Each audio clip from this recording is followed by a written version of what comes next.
নমস্কার বন্ধুরা, তোমাদের সকলকে স্বাগত নিত্যানন্দ একাডেমিতে। চলে এসেছি তোমাদের জন্য বাংলা এসএলএসটির 26 নম্বর মক টেস্ট নিয়ে। যারা আগের ভিডিওগুলি দেখোনি সেই ভিডিওগুলি অবশ্যই দেখে নেবে, কারণ এই চ্যানেলে বাংলা এসএলএসটির একদম কোয়ালিটি ভিডিও প্রোভাইড করা হয়। এরকম ভিডিও তোমরা হয়তো অন্য কোনো চ্যানেলে পাবে না। আর এই চ্যানেলের প্রত্যেকটি ভিডিও তোমরা একটি প্লে লিস্টের মধ্যেই পেয়ে যাবে। প্লে লিস্টের লিঙ্ক তোমরা এই ভিডিও ডেসক্রিপশানে পেয়ে যাবে, আর এই ভিডিওর এন্ড স্ক্রিনেও পেয়ে যাবে। যারা ভাবছো এবার নতুন এসএলএসটি পরীক্ষায় সফল হতেই হবে, তারা এই চ্যানেলে যুক্ত হয়ে প্রস্তুতি শুরু করতে পারো। তাহলে চলো আজকের মক টেস্ট শুরু করা যাক। আজকের মক টেস্টের প্রথম প্রশ্ন, রবীন্দ্রনাথের চিত্রা কাব্যগ্রন্থের প্রকাশকাল কত? 1896 খ্রিস্টাব্দ, 1894 খ্রিস্টাব্দ, 1890 খ্রিস্টাব্দ, 1900 খ্রিস্টাব্দ। কোনটি হবে সঠিক উত্তর? যারা পারবে অবশ্যই প্রশ্ন নম্বর দিয়ে কমেন্ট বক্সে উত্তর জানাবে। তো এই প্রশ্নের সঠিক উত্তরটি হয়ে যাবে 1896 খ্রিস্টাব্দ। রবীন্দ্রনাথের এই চিত্রা কাব্যগ্রন্থে মোট 36টি কবিতা রয়েছে। চলো 2 নম্বর প্রশ্নে, রবীন্দ্রনাথের চৈতালি কাব্যগ্রন্থের প্রকাশকাল কত? 1892 খ্রিস্টাব্দ, 1893 খ্রিস্টাব্দ, 1896 খ্রিস্টাব্দ, 1898 খ্রিস্টাব্দ। কোনটি হবে এই প্রশ্নের সঠিক উত্তর?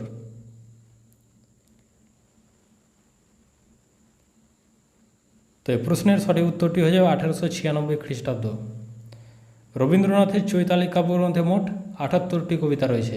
রবীন্দ্রনাথ গীতাঞ্জলির ইংরেজি অনুবাদ সং অফারিংসে চৈতালি থেকে একটি কবিতা অন্তর্ভুক্ত করেছেন। চলো 3 নম্বর প্রশ্নে, 2 বিঘা জমি কবিতাটি কোন কাব্যগ্রন্থের অন্তর্গত?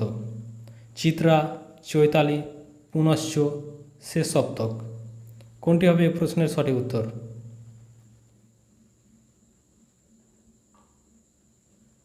তো এই প্রশ্নের সঠিক উত্তরটি হয়ে যাবে চিত্রা।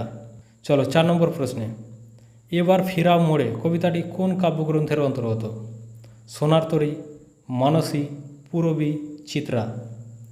কোনটি হবে এই প্রশ্নের সঠিক উত্তর?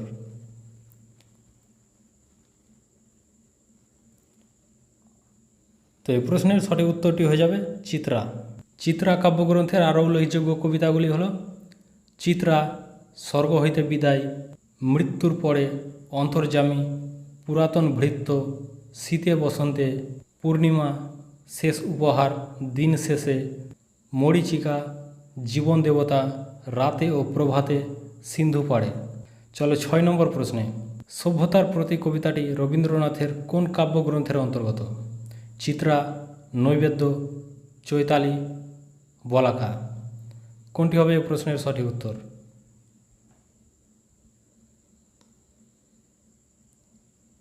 তো এই প্রশ্নের সঠিক উত্তরটি হয়ে যাবে চৈতালি। চৈতালি কাব্যগ্রন্থের আরও উল্লেখযোগ্য কিছু কবিতা হলো গতিহীন, দেবতার বিদায়, পল্লীগ্রামে, খেয়া, তপবন, ঋতুসংহার, মেঘদূত, পরিচয়, বঙ্গমাতা, শেষ কথা, অনাবৃষ্টি, নদী যাত্রা, কালিদাসের প্রতি, ইচ্ছামতি। চলো 7 নম্বর প্রশ্নে, রবীন্দ্রনাথ তাঁর কথা কাব্যগ্রন্থটি কাকে উৎসর্গ করেছেন? হেমচন্দ্র বন্দ্যোপাধ্যায়কে, শ্রীশচন্দ্র মজুমদারকে, জ্যোতিরিন্দ্রনাথ ঠাকুরকে, জগদীশচন্দ্র বসুকে। কোনটি হবে এই প্রশ্নের সঠিক উত্তর?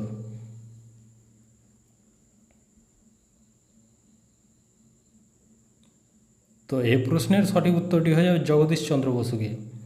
রবীন্দ্রনাথ তার কথা কাব্যগ্রন্থটি উৎসর্গ করেছেন জগদীশচন্দ্র বসুকে। এই কাব্যগ্রন্থটি প্রকাশিত হয়েছিল 1900 খ্রিস্টাব্দে। এতে মোট 25টি কবিতা রয়েছে। এই কাব্যগ্রন্থের উল্লেখযোগ্য কবিতাগুলি হল কথা, শ্রেষ্ঠ ভিক্ষা, পূজারিণী, পরিশোধ, নগরলক্ষ্মী, স্পর্শমণি, গুরু গোবিন্দ, শেষ শিক্ষা, বিচারক, পণরক্ষা। চলো 8 নম্বর প্রশ্নে, নিম্নলিখিত কোন কাব্যগ্রন্থটি 2টি স্বতন্ত্র কাব্যের সম্মিলিত রূপ? কড়ি ও কমল, কথাকাহিনী, পুনশ্চ, আকাশ প্রদীপ। কোনটি হবে প্রশ্নের সঠিক উত্তর?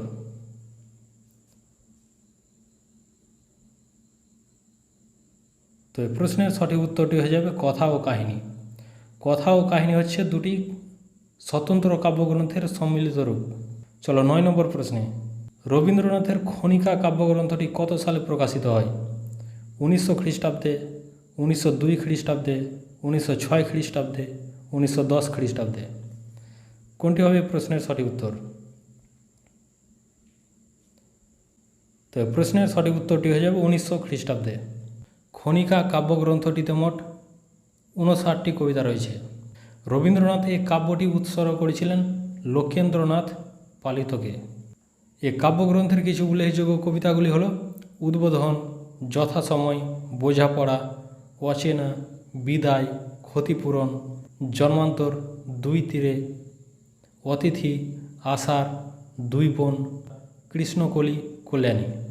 চলো 10 নম্বর প্রশ্নে, রবীন্দ্রনাথের নৈবেদ্য কাব্যগ্রন্থের প্রকাশকাল কত? 1906 খ্রিস্টাব্দ, 1901 খ্রিস্টাব্দ, 1903 খ্রিস্টাব্দ, 1910 খ্রিস্টাব্দ? কোনটি হবে এই প্রশ্নের সঠিক উত্তর?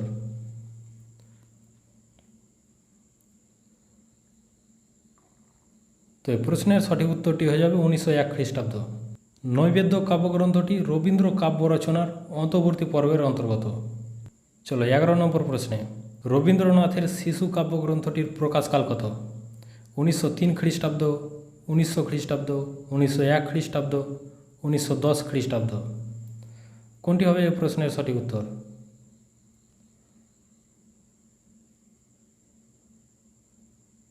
তো এই প্রশ্নের সঠিক উত্তরটি হয়ে যাবে 1903 খ্রিস্টাব্দ।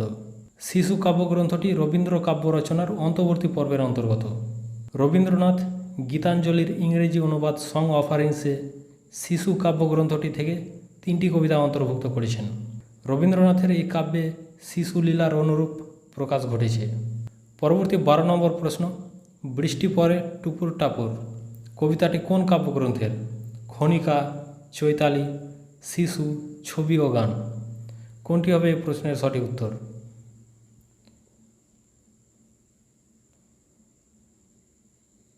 এ প্রশ্নের সঠিক উত্তরটি হয়ে যাবে শিশু। এ কাব্যগ্রন্থের আরও উল্লেখযোগ্য কবিতাগুলি হল জগৎ পারাবারের তীরে, অভিমানিনী, আশীর্বাদ, উপহার, কাগজের নৌকা, খোকার রাজ্য, ছুটির দিনে, জন্মকথা, পুরনো বট, ফুলের ইতিহাস, বিচিত্র স্বাদ, সাত ভাই চম্পা, শীতের বিদায়। চলো 13 নম্বর প্রশ্নে, রবীন্দ্রনাথের উৎসর্গ কাব্যগ্রন্থ কত সালে প্রকাশিত হয়? 1914 সালে, 1912 সালে, 1910 সালে, 1913 সালে? কোনটি হবে এই প্রশ্নের সঠিক উত্তর?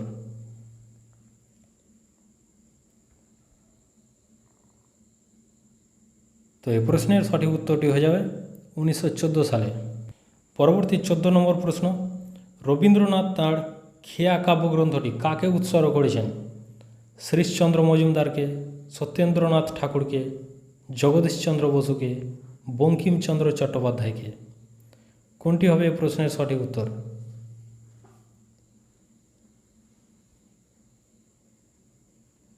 তো এই প্রশ্নের সঠিক উত্তরটি হয়ে যাবে জগদীশচন্দ্র বসুকে।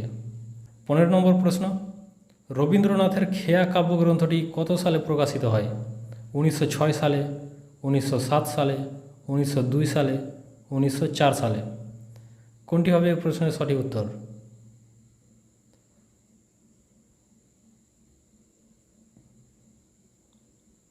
তো এই প্রশ্নের সঠিক উত্তরটি হয়ে যাবে 1906 সালে।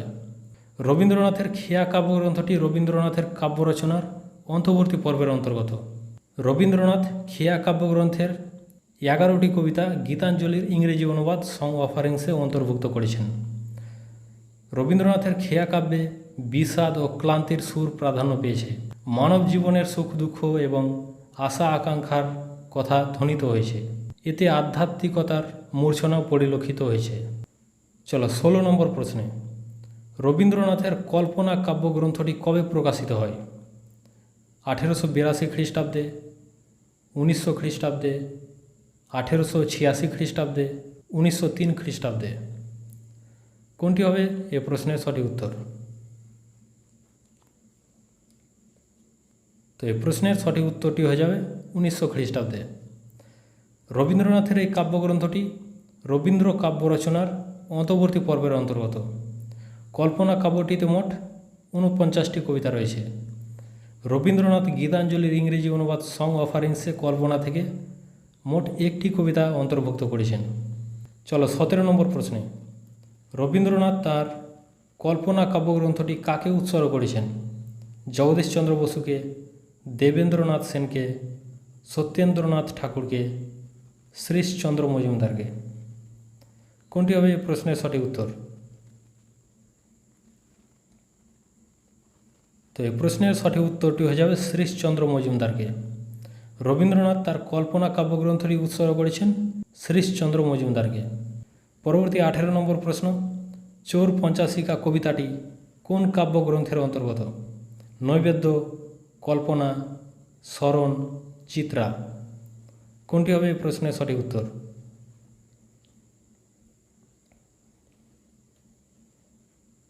তো এই প্রশ্নের সঠিক উত্তরটি হয়ে যাবে কল্পনা।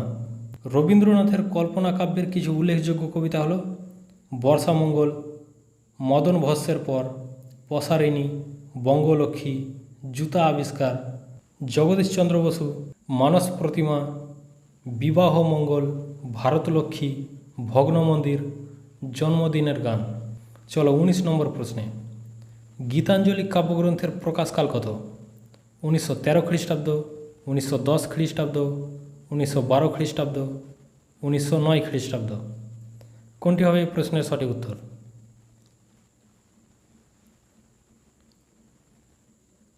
তো এই প্রশ্নের সঠিক উত্তরটি হয়ে যাবে 1910 খ্রিস্টাব্দ। চলো আজকের মক টেস্টের লাস্ট প্রশ্নে, রবীন্দ্রনাথ কত সালে নোবেল পুরস্কার লাভ করেন? 1910 সালে, 1912 সালে, 1913 সালে, 1915 সালে? কোনটি হবে সঠিক উত্তর?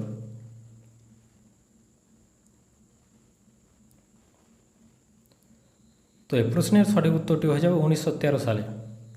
রবীন্দ্রনাথ তার গীতাঞ্জলির ইংরেজি অনুবাদ সং অফারিংসের জন্য নোবেল পুরস্কার পান। সং অফারিংস কাব্যগ্রন্থটি প্রকাশিত হয়েছিল 1912 সালে। এতে মোট কয়টি গীতি কবিতা সংকলিত হয়েছে? এতে মোট 157টি গীতি কবিতা সংকলিত হয়েছে। চলো আজকের মক টেস্ট এখানেই শেষ করছি। দেখা হচ্ছে পরবর্তী মক টেস্টে খুব শীঘ্রই।